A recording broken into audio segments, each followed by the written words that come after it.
What's going on, everyone? Jeremy here from The Quartering, and we had a big break in the Elon Musk versus Twitter our court case, as a former executive from Twitter has now come out and, well, this whistleblower could change everything for Elon in terms of the Twitter versus Elon trial that's set to start in October of this year. As you know, I think as most people probably assume, Elon's trying to get a better price. That's what I think. And the $54.20 per share that he offered isn't quite close anymore to what Twitter's real value is. Now, the whistleblower came out today. The stock dropped about 5%. But to be honest, it's not been growing good for the past week. But for the last month, it did peak out at like $44, $45 a share. I think when people thought the deal was going to get kind of forced through, but it seems like people are losing confidence.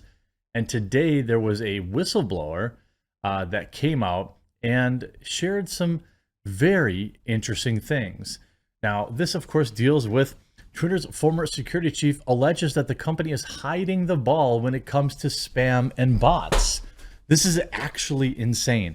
Before we get into this, super quick word from this video's sponsor, Private Internet Access. Huge shout out to this video's sponsor, Private Internet Access VPN. Look, it's 2022. Everyone should be using a VPN by now. They unlock content, they provide an immense amount of privacy, and much more. From a privacy standpoint, not using private internet access would be like forgetting to mute yourself on Zoom and then talking about your coworkers. For unblocking content worldwide, watching Netflix without private internet access is like paying for an entire spa day, but only getting a facial. Private internet access unlocks content, it adds an extra layer of protection, it conceals your internet traffic, your true IP, yours alone. You can access your favorite content, region-locked content. There are thousands of worldwide server locations, and I've been working with private internet access so long, they have a massive discount for you, my subscribers, when you use the link in the description or in the pinned comment down below. So get protected, get access to all the content you deserve, and save huge by using my custom link in the description or pinned comment down below to get private internet access today. Look, it's 2022. You either care about your data security or you are paying for streaming services of some kind. Most likely, VPN allows you to maximize the content. You'll get movies and shows that you never even knew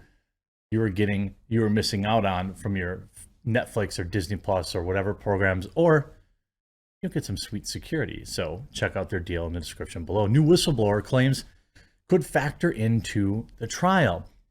Elon Musk claims Twitter is vastly undercounting a number of spam and bot accounts on its platform.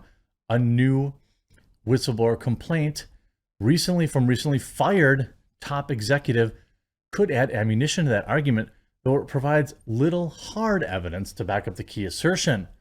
Former head of security accuses Twitter of, quote, lying about bots to Elon Musk in a whistleblower complaint filed in July with regulators, including the SEC, a copy of which was obtained by the Washington Post. Zatko, a well-known figure in the security community, alleges Twitter is not incentivized to tally the true number of bots and spammy accounts on the service. Well, duh, we all knew that. That could give Musk a potential boost in his fight to prove Twitter broke its contract when he agreed to buy the company for $44 billion, that Twitter deceived regulators regarding its defenses against hackers. I wonder if they're using a VPN. But you know, this is what I'm talking about. Like, this single like seed of doubt even could be enough to really put the screws to Twitter and say, all right, well, what's it going to take? Do we need to drop it from $54.20 to $49? That's still a premium. That's still, a very good deal. And Elon saves $5 a share. Let's get the deal done. This is the type of thing that may sway that. Importantly, however, Zatko provides limited hard documentary evidence in its complaint regarding the spam and bots. In May, CEO Parag Agrawal said that the company removes 500,000 spam and bot accounts every single day, a number the company updated in July to 1 million a day. Twitter fully stands by our statements about the percentage of spam accounts on our platform, the work we do to fight the spam on the platform generally, said a Twitter spokeswoman, Rebecca Hahn, in response to the allegations. But any new claims that Twitter misled shareholders or regulators could bolster Musk's case in a Delaware Chancery court in October. According to half a dozen legal experts who spoke with the Post before the complaint became public, who were not briefed on the complaint, the argument would depend on the severity of the revelations, as well as data supporting any new claims, and to the extent to which Musk relied on such claims in consummating the deal. Quote, "We already have issued a subpoena for Mr. Zatko, and we found his exit and that of other key employees curious in the light of what we have been finding," said Alex Spiro, a partner at Quinn Emanuel, who is representing Musk in his ongoing litigation with Twitter. This may be one of those things where he doesn't have to prove it without any kind of reasonable doubt. Maybe he just has to kind of show it, plant a seed of doubt. Musk, the Tesla and SpaceX CEO, has been angling to exit his deal to purchase a social media site, claiming Twitter's longtime estimate that bot and spam accounts making up for fewer than 5% of its monetizable daily users is untrue. He terminated his agreement to buy Twitter, claiming its miscount of bots would represent material adverse effect. Well, it sure is interesting, isn't it? Twitter whistleblower has just handed Elon Musk major ammunition in his battle over bots, and his lawyers are already on the case. This via Fortune. And by the way, Elon acknowledged this in a tweet. Just give a little whistle. Is that Jiminy Cricket? Is that who that is? Is that? Anyway, so he acknowledged it. And then people have Tesla cyber whistle, in case anyone feels like buying a fine whistle. That would be a kind of a cool whistle. I'd probably buy one of those. I mean, it's interesting to me that so Elon's referencing news this morning about Twitter whistleblower who says executives there have been trying to deceive Elon. Interesting.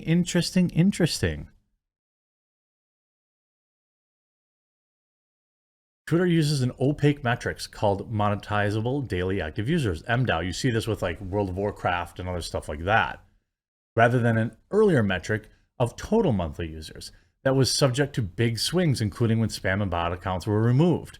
From Twitter's perspective, MDAU was an improvement because it could internally define what an MDAU actually was, and thereby report numbers that would reassure shareholders and advertisers, the disclosure states, adding that executive bonuses, which could be in excess of $10 million, are tied to MDAU growth. The disclosures claim that Twitter executives are incentivized to avoid counting spam bots as MDAU in order for the platform to be more appealing to advertisers, to steal our money, basically. It also claims that there are many millions of active accounts that are not part of the MDAU calculations because they're spam bots or Twitter doesn't think they can monetize them. But their still presence on the platform still affects the user's experience. As Twitter's erstwhile head of security, Zatko asked the company's head of site integrity, who's responsible for addressing platform manipulation, including bots, what the underlying spam bot count was. According to the disclosure, quote, "We don't really know," was the response, according to the disclosure, which said that the company could not even provide an accurate upper bound on the total number of spam bots on the platform. Elon was right. This is essentially saying that Elon was right. I don't really know any other way to I mean, if this guy would testify to this, and of course, look, he is an ex-employee. He may be disgruntled. Maybe he's an Elon fanboy. I don't know. But if he were to testify to that fact, it could be catastrophic for Twitter, which is why I don't believe Twitter would ever want it to get there. Twitter wouldn't want it to ever get to that level, because if he says something publicly that causes them, consumers to lose confidence, it could be a complete disaster for the company. The method of sampling 100 accounts and how they're confirmed to be real, the deal should proceed on original terms, Musk wrote on August 6th in response to Twitter's users' comment. However, if it turns out that their SEC filings are materially false, then it should not. Musk also wrote that he wants to challenge the Twitter CEO to debate about the number of fake accounts on the platform. Twitter has pushed back on Musk's claim that he was duped into signing the buyout agreement. According to Musk, he, the billionaire founder of multiple companies, advised by Wall Street bankers and lawyers, was hoodwinked by Twitter into signing the $44 billion merger agreement. The story is as implausible as contrary to the facts as it sounds, Twitter stated in an August 4th statement. Twitter has also claimed Musk is creating a public spectacle to acquire the company while alleging that the public comments about Twitter caused its stock price to plummet. Well, the stock price did go down today a good amount. This is very, very interesting. And it's going to be interesting to see. I mean, you see like Fortune here saying it's a bombshell. You know, of the company's 7,000 employees, around half have access to the troves of personal and sensitive data with few oversight and monitoring practices in place. 3,500 people out of the 7,000 employees has access to your information. That's why you should use a VPN. User information is also widely distributed through a sprawling network on Twitter servers, which have made it difficult for the company to delete records when requested to do so. The company has even reportedly allowed foreign governments to install agents at Twitter who have access to vast amounts of sensitive data, Zacko told CNN. Well, we did see the Saudi people who had an insider. But the most damning of his revelations for Twitter's future are possibly the claims that the company has purposely ignored the number of bots on its platform, lending Elon Musk a huge helping hand as he prepares for his upcoming legal battle with the social media company. And usually when there's one whistleblower, there will be more that come out. So you're going to, if you want to make sure you hit that red subscribe button down below the video. Obviously, I've been covering this since Jump Street, but I will continue to cover the Elon versus Twitter battle in depth here. Of course, I still want Elon to buy the platform because I want it to be better. But I also wouldn't mind if Twitter imploded all on its own anyway. I hope you enjoyed this video. We'll talk to you again real soon.